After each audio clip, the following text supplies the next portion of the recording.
The dark waters of the Mediterranean Sea lazily lapped against the sides of a tiny two-masted vessel, slowly making its way through the nocturnal gloom. The date was February 16, 1804. The air was heavy with dampness and the pungent smell of rotting fish mixed with the aroma of old wood. Inside this vessel, in the cramped hold where livestock was usually transported, dozens of men sat in complete silence. They barely breathed, clutching boarding sabers and pistols in their hands. On deck, posing as local merchants, stood only a few figures dressed in characteristic Maltese attire. Ahead, through the hazy mist, loomed the outlines of the impregnable fortress of Tripoli, bristling with hundreds of cannons, ready at any moment to reduce their fragile little ship to splinters. But the most terrifying figure in this harbor was not the stone bastion, but the huge black silhouette of a frigate rising above the water like a sleeping leviathan. This was the Philadelphia, the pride of the American fleet, now its greatest shame and a mortal threat. On this ship, once symbolizing the freedom and might of the young republic, foreign flags now fluttered. Its gun ports were open and the cannons loaded, ready to destroy those who built it. The task of the men hiding in the hold of the small ketch Intrepid seemed impossible even to the most daring strategists.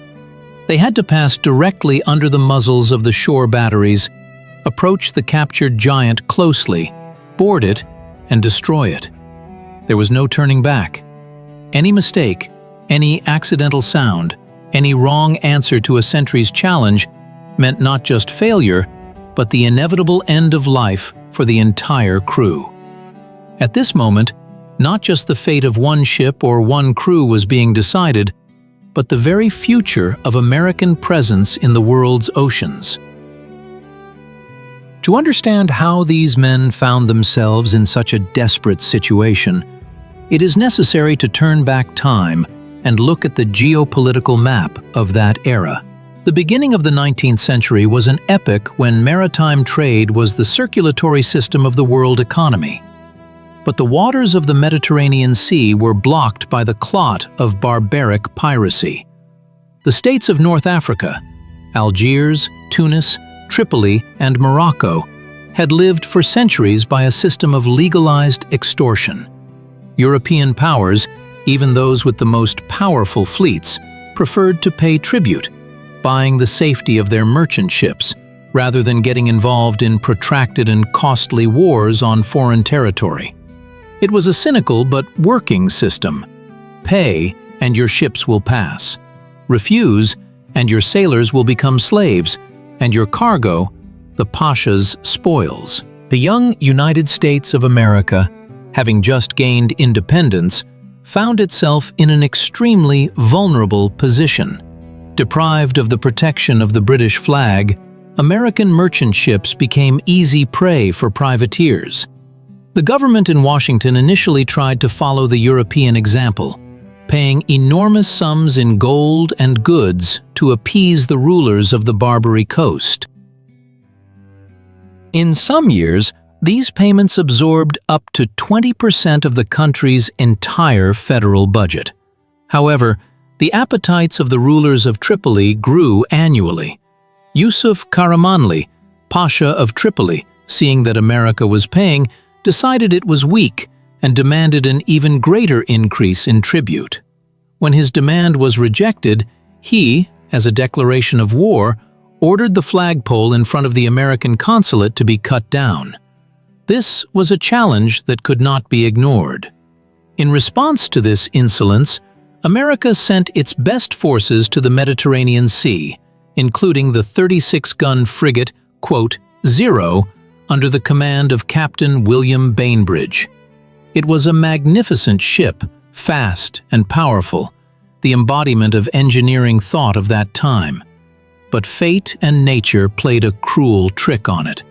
On October 31, 1803, while pursuing a pirate vessel off the coast of Tripoli, the __1_ at full speed ran onto an uncharted reef. The impact was of terrible force.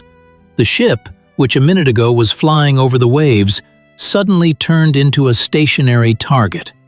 The crew made heroic efforts to save the ship. Masts were cut down, heavy anchors, and even some cannons were thrown overboard to lighten the weight and free the frigate from the shoal. But all was in vain. The tide worked against them, and around them, swarms of small enemy gunboats were already gathering, like jackals surrounding a wounded lion. Captain Bainbridge, realizing the hopelessness of the situation, made the difficult decision to surrender to save the lives of 307 members of his crew. Before striking the flag, they tried to disable the ship. They scuttled the powder magazine, damaged the pumps, and tried to breach the hull. However, the work was done in haste and not thoroughly enough. The pirates who captured the ship showed surprising ingenuity. Taking advantage of an unusually high tide, which occurred 2 days later, they were able to refloat the _2_ from the reef. The ship was towed to Tripoli harbor, repaired, and the cannons, thrown overboard by the Americans, were raised from the bottom and returned to their carriages. Now the _3_ lay at anchor directly beneath the Pasha's palace windows, transformed into a powerful floating battery defending the harbor entrance. For the American fleet, this was a disaster of incredible scale. They not only lost one of their best ships, but also gave the enemy a weapon capable of confronting the entire remaining squadron. The morale of the sailors plummeted to a critical level, and in European salons, diplomats whispered that American naval power was merely a fiction. It was in this atmosphere of despair and humiliation that a figure destined to change the course of history appeared on the scene. Commodore Edward Preble, a man tough, disciplined, and intolerant of defeat, took command of the American squadron. He understood perfectly. Simply blockading the port was not enough. It was necessary to strike a blow that would not only deprive the enemy of their advantage, but also restore the honor of the flag. Retrieving the Philadelphia was impossible. She was too well guarded. Therefore, she had to be destroyed. But how to approach a ship located deep within an enemy harbor under the aim of 115 heavy coastal defense guns and surrounded by a flotilla of gunboats? The plan that was developed bordered on madness. Using a large ship for the attack was out of the question. It would be immediately spotted and fired upon long before reaching its target. The only chance was cunning. Shortly before this, the Americans had captured a small Tripolitan vessel, a ketch named Mastico. It was a crude, unwieldy ship used for carrying cargo. Preble renamed it Intrepid, meaning fearless. It was on this Trojan horse that the Americans planned to penetrate the enemy's lair. Command of the operation was entrusted to 25-year-old Lieutenant Stephen Decatur. This young officer had already proven himself to be a man of rare courage and composure, but the task now before him required not just bravery, but absolute self-control and control over his men. Decatur personally selected volunteers for this mission. There were so many eager volunteers that he had to turn most of them away. In the end, the crew consisted of 74 men, the best of the best, ready to face certain death for the honor of the fleet. The internal conflict of each participant in this expedition was no less intense than the external threat. Conditions in the hold of the _4_ were unbearable. Food was scarce, water was foul, and there wasn't even enough space to lie down properly. The men lived in constant tension, awaiting the storms that raged in the Mediterranean Sea during those days. But the main ordeal was the waiting. They knew that in the fortress of Tripoli, in damp dungeons, their comrades, the crew of the Philadelphia, were languishing. Captain Bainbridge and his officers could see the masts of their former ship from their windows, serving as a daily reminder of their disgrace. For Decatur and his men, the mission was deeply personal.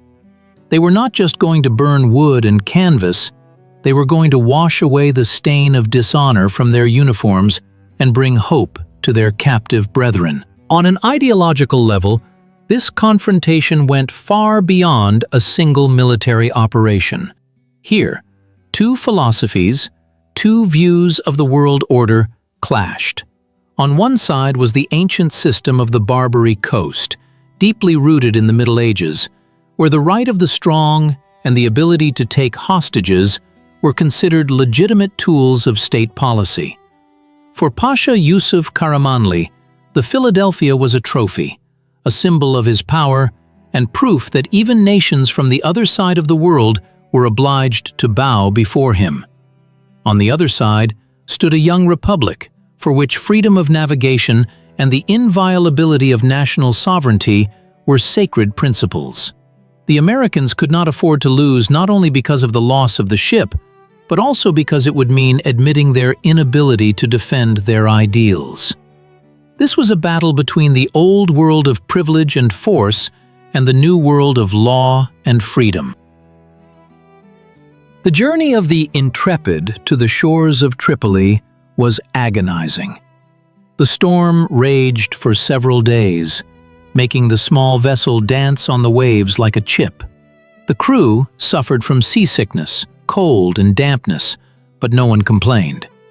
When the storm finally subsided and the lights of Tripoli appeared on the horizon, the tension reached its peak. Decatur gathered his officers and once again went over the plan. Everything had to happen swiftly. No shooting until it became absolutely unavoidable. Only cold steel. The main goal was to set the ship on fire in several places simultaneously, so that the blaze would become irreversible. Entry into the harbor began at sunset. The wind, which was initially favorable, began to die down, and the Intrepid crawled forward agonizingly slowly. This slow movement was torture. It seemed as if time itself had stopped. The moon shone treacherously brightly, illuminating the water and making the ship's silhouette visible. To avoid suspicion, most of the crew was hidden in the hold, leaving only a few men on deck, disguised as Maltese sailors. At the helm was the Sicilian Salvador Catalano, a pilot who perfectly knew the local dialects and customs. When the Philadelphia was about 100 yards away, the sentry on board the frigate shouted a formidable challenge. He demanded their identity and ordered them to keep their distance. A critical moment had arrived. One wrong word, one tremor in the voice, and dozens of cannons would blow the Intrepid to splinters. Catalano, maintaining icy calm, replied in an Arabic dialect. He shouted that they were merchants from Malta, who had lost their anchors during the storm, and asked permission to moor alongside the frigate until morning. It was a daring lie, but it sounded plausible after several days of bad weather. However, the situation suddenly became complicated. The wind completely died down, and the Intrepid was dead in the water, not reaching the frigate by a couple of dozen meters. The current began to slowly drift it sideways, directly under the fortress's guns. This was a moment of transformation, when the plan was collapsing before their eyes, and everything depended on an instantaneous reaction. The Americans lowered a longboat, ostensibly to pass a hawser to the frigate. The Tripolitans, suspecting nothing, also lowered a longboat and took the end of the rope. They even helped pull the "1" alongside the "2", personally hastening their own demise. When the ships drew close, someone from the guard on the frigate noticed people hiding on the deck of the "3" and saw the anchors, which, according to legend, had been lost. A shout rang out, "4." The disguise was blown. seconds stretched into eternity. Decatur, realizing there was no longer any point in hiding, shouted the command, Quote 5. From the hold of the Quote 6, as if from beneath the earth, a living wave of 60 armed men surged forth. They scrambled over the sides, clinging to the shrouds and gun ports. The element of surprise was complete. The guard of the _7_ relaxed and confident in their safety in the center of their own harbor, was unprepared for such a furious assault. The Americans acted as a single, well-oiled machine. They did not shoot so as not to raise the alarm prematurely, but used sabers and daggers. The struggle on deck was short but brutal. The Tripolitans, seized by panic, jumped overboard, trying to save themselves by swimming. In less than 10 minutes, the frigate's deck was completely cleared of the enemy. Now came the most crucial stage of the operation. The ship had been captured, but it was impossible to hold it. They had to act with surgical precision. Arson teams, pre-assigned to sectors, rushed into the holds. They carried flammable materials with them, tar-soaked rags, barrels of oil and turpentine. The fire had to be ignited in such a way that it enveloped the ship instantly and left no possibility of extinguishing it. Decatur personally supervised the process, remaining on deck until the last moment. Fire flared up in the bow, then in the center and at the stern. The dry wood, impregnated by years of sea salt and varnish, ignited like a match. The flames spread with terrifying speed, erupting from the hatches and engulfing the masts. The heat became unbearable. The Americans had to urgently evacuate back to the Intrepid. At this moment, a new danger arose. The rope holding their vessel to the side of the burning frigate jammed. The Intrepid was trapped, tied to a giant bonfire. The fire was already spreading to the sails of the small ketch, and in the hold of the Intrepid lay a supply of gunpowder. If it detonated, the mission would end in tragedy for all. With superhuman effort, using sabers, the sailors managed to cut through the thick rope. Pushing off the burning side with oars, they began to move away. At that moment, the Philadelphia turned into a giant torch, illuminating the entire harbor with a bright, almost daylight glow. The element of surprise vanished. The coastal batteries awoke. Hundreds of cannons from the fortress and the anchored ships opened a hurricane of fire on the departing Intrepid. The water around the small vessel boiled from the falling cannonballs. The whistle of flying projectiles drowned out the crackle of the fire. But luck that night was on the side of the daring. The Tripolitan artillerymen, blinded by the glare of the fire and awakened in the middle of the night, fired chaotically and inaccurately. The Intrepid was escaping under the cover of smoke and confusion. On the deck of the burning Philadelphia, loaded cannons began to explode. From the heat, the gunpowder ignited, and the guns fired on their own.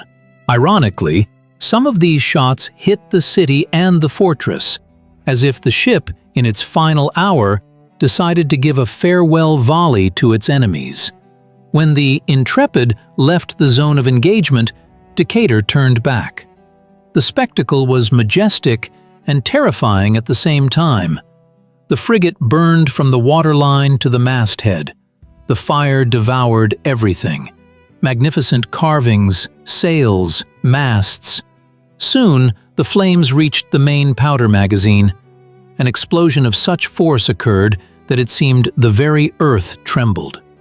A huge pillar of fire and debris soared into the sky, momentarily eclipsing the moon. The Philadelphia ceased to exist. With it, the symbol of American humiliation also disappeared. The success of this operation had the effect of a bombshell. News of the daring raid quickly spread around the world.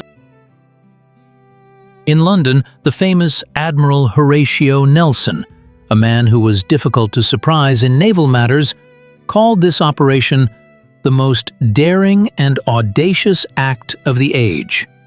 This recognition from the Lord of the Seas meant more than any diplomatic notes. Europe, accustomed to viewing Americans as provincial merchants, suddenly saw in them warriors capable of incredible tactical solutions and boundless courage. But the most important resonance this event caused within the United States itself. The psychological turning point was colossal. If before the fleet suffered from an inferiority complex, now every sailor walked with his head held high. Stephen Decatur became a national hero, the youngest captain in the history of the American Navy. His name became synonymous with bravery. The operation in Tripoli harbor showed that even the most desperate situations can be resolved through unconventional thinking, iron discipline, and personal courage. It was a lesson that the enemy's technical superiority could be neutralized by audacity and surprise. This historical episode carries profound lessons, relevant even today.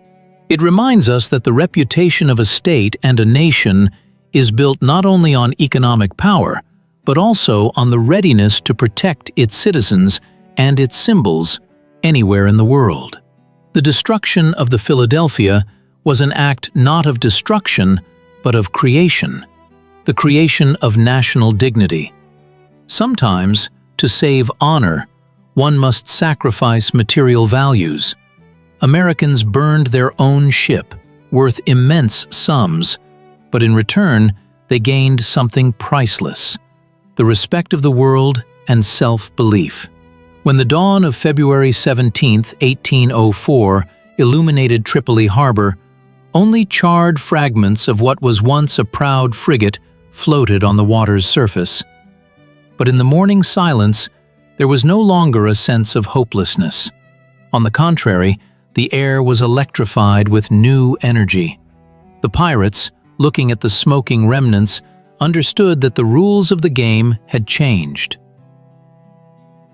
America was no longer a defenseless victim, and far out at sea aboard the small Intrepid, returning to the squadron, tired, soot-stained men watched the rising sun, knowing that they had just penned one of the brightest pages in history.